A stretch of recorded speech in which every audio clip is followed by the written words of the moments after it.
নমস্কার সবাইকে, আমার চ্যানেলে আপনাদের স্বাগত জানাই। আজকে নিয়ে এসেছি একটা মিষ্টির আইটেম।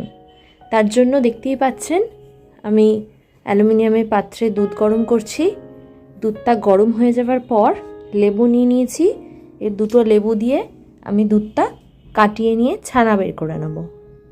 আসলে আমার শ্বশুরমশাইয়ের কদিন ধরে বেরোতে পারছেন না বাইরে, তো মিষ্টির জন্য হাঁকপাক করছেন। উনি খুব মিষ্টি ভালোবাসেন।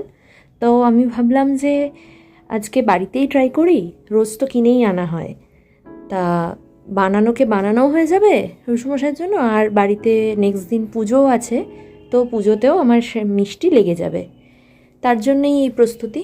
আপনারা দেখতেই পাচ্ছেন ছানা হয়ে গেছে। এবার জলটা বার করে নিয়ে একটুখানি জলটা ঝরতে দিলাম। জল ঝরে গেছে, তাই আরেকটা পাত্রে নিয়ে নিয়েছি। কিছুক্ষণ বাদেই ঠান্ডা হয়ে এসছে। এবার এটাকে ভালোভাবে হাত দিয়ে স্ম্যাশ করে নিতে হবে, একদম ভালোভাবে। এটা যতক্ষণ করা যায় ততটাই ভালো। এবার করে নেওয়ার পর ওই করতে করতেই আর কি আমি গুঁড়ো দুধ নিয়ে এসেছি, গুঁড়ো দুধ দিয়ে দিলাম। ওটা অল্প অল্প করে মেশাচ্ছিলাম, আমি পুরো গুঁড়ো দুধটা দিইনি। 10 টাকার গুঁড়ো দুধ নিয়ে এসেছিলাম, আমি ওই হাফ দিয়েছিলাম। দিয়ে এটাকে মিক্সড করে নিচ্ছি এবং ভালোভাবে এটাকে মিশিয়ে নিচ্ছি। আর ছানাটাকে একদম চটকে দিচ্ছি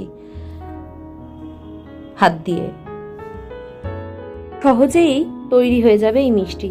এর জন্য দেখুন গুঁড়ো নিয়ে নিয়েছি, আমি পাটালি গুঁড়ো করে নিয়েছি। এবার এই গুঁড়োটাকে আমি কড়াইতে একদম গলিয়ে নেব ভালোভাবে। আমি খুব একটা জল ব্যবহার করিনি, যাতে একদম জল জল ভাবটা না থাকে, তার জন্য। এবার গুড়টা যেই গলে আসবে, দেখতেই পাচ্ছেন গলে এসছে। এবার এর মধ্যে আমি ছানাটা দিয়ে দেব। আমি বিয়ের আগেও একবার দুবার এরকম ছানা দিয়ে ভালো মিষ্টি বানিয়েছিলাম, নানা রকম ধরনের, ভালোই হয়েছিল সেগুলো। তা বিয়ের পরেই প্রথম ট্রাই করছি। দেখতেই পাচ্ছেন মিশিয়ে নিয়েছি। এবার ভালোভাবে এটাকে নাড়বো, কনস্ট্যান্ট এটাকে নাড়তে হবে যাতে তলা ধরে না যায় আর এটা শুকনো শুকনো হয়ে আসে। শীতকাল এসেই গেছে, তো এরম সময় গুড়ের মিষ্টি সবারই একটুখানি প্রাণ চায় খেতে। তো এগুলো আপনারা ট্রাই করুন, খুব সহজেই তৈরি হয়ে যায় খুব কম সময়ের মধ্যে। এবার আমি যেই শুকনো শুকনো হয়ে আসছে তখন একটু 1 চামচ ঘি দিয়ে দিলাম, বেশি ঘি আমি দিচ্ছি না।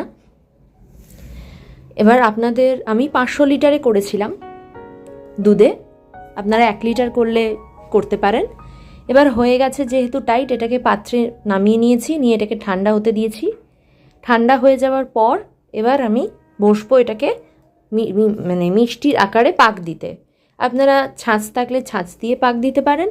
আমি ছাঁচ ব্যবহার করিনি, আমি গোল গোল করব মাথায় রেখেছিলাম, তো তার জন্য আমি হাত দিয়েই করে নিয়েছি। হাতে একটু সাদা তেল মেখে নিয়েছিলাম যাতে আটকে আটকে না যায়। তারপর এইভাবেই পাক দিচ্ছিলাম।